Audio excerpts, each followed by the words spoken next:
Hello everyone, welcome back. I am so excited to be finally tackling these cabinets. I've wanted to do something with them for so long, but to be honest, I didn't know what I wanted to actually do. If I wanted to keep them or if I wanted to paint them. In addition, these cabinets are in our living room space going into the kitchen, but they're not in the kitchen. I know, right? Kind of weird in my opinion. However, I knew that I could not get rid of this extra storage. Finally, I had this vision of giving these cabinets a more wine bar decorative look. I wanted to mention, since I'm new at making videos, there's so much more that I need to learn. I will probably be doing voiceovers since I find these the easiest in the moment. Also, I am not a professional at all, so I want these videos to be more of an inspiration to give you ideas on how to DIY your home. With that being said, stay until the end so that you can see how we transform these cabinets.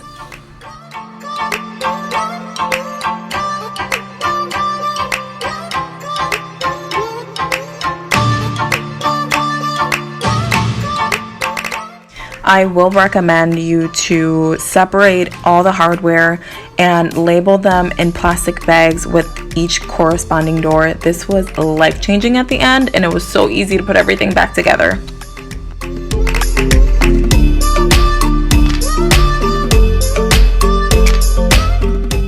Now, the key to painting cabinets and getting a nice look and finish is really truly the prep work. I cleaned everything really well, then I took a sander to remove the top glossy layer, and then I cleaned them again really well, and then I cleaned them again. That is going to be key into really making sure that your paint adheres to your cabinets.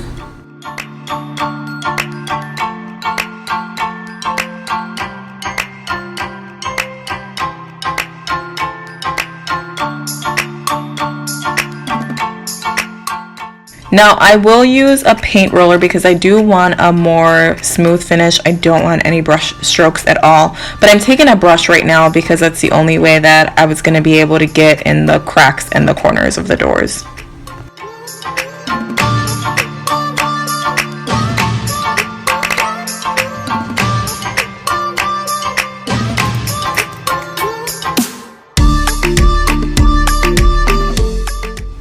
If you're wondering why this woman is not using primer on these cabinets, well, the paint that I purchased has primer in it, and remember, these cabinets are not in my kitchen, so as far as like water resistant, like all this crazy durable stuff, for me it's not necessary because you know that this is going to be more of a wine bar decorative area for me. And I was pretty satisfied with the coverage. I do believe that I would have had to do the same amount of coats if I would have done a primer.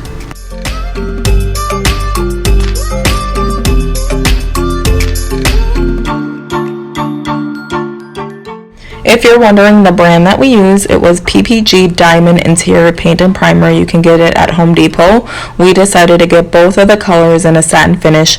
I will list the exact names of the colors in the description box below, but I will say I was very satisfied with the paint and it dried super quickly.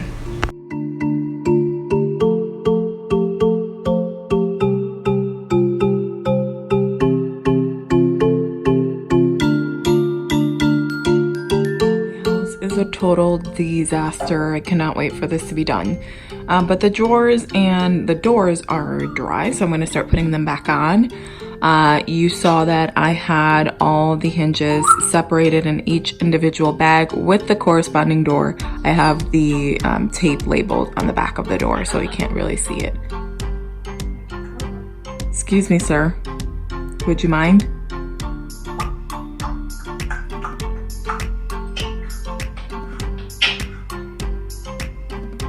I mean, it's every time I turn on this camera.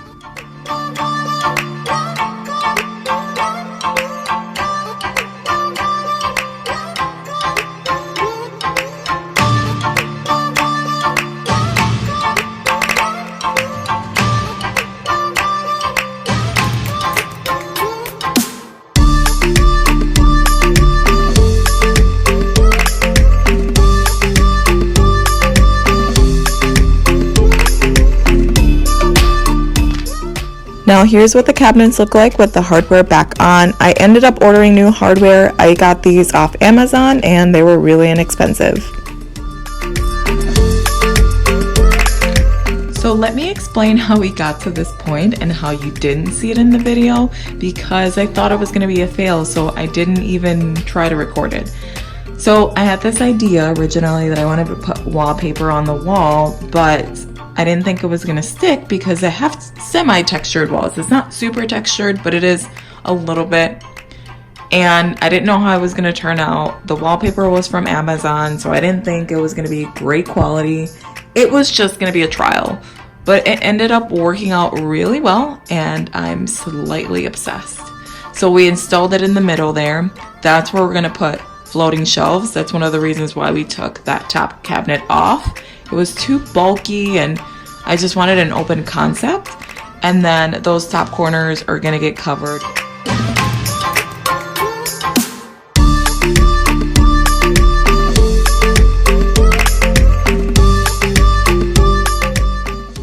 Decided to opt out from doing the floating shelves because for our taste it was going to look too bulky and it was just too much work to get it to stay on the wall.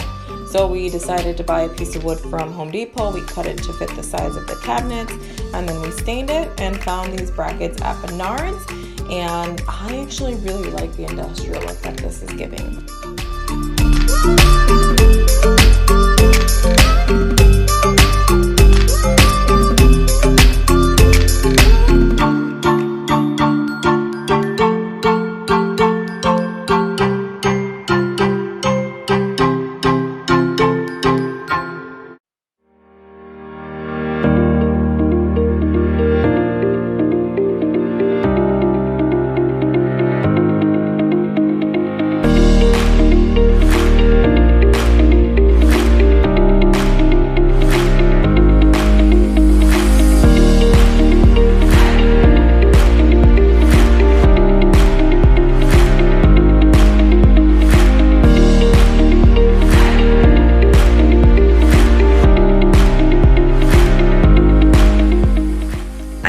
You enjoyed this video. Thank you so much for watching. Don't forget to subscribe, that way you can continue to get ideas on how to DIY your home.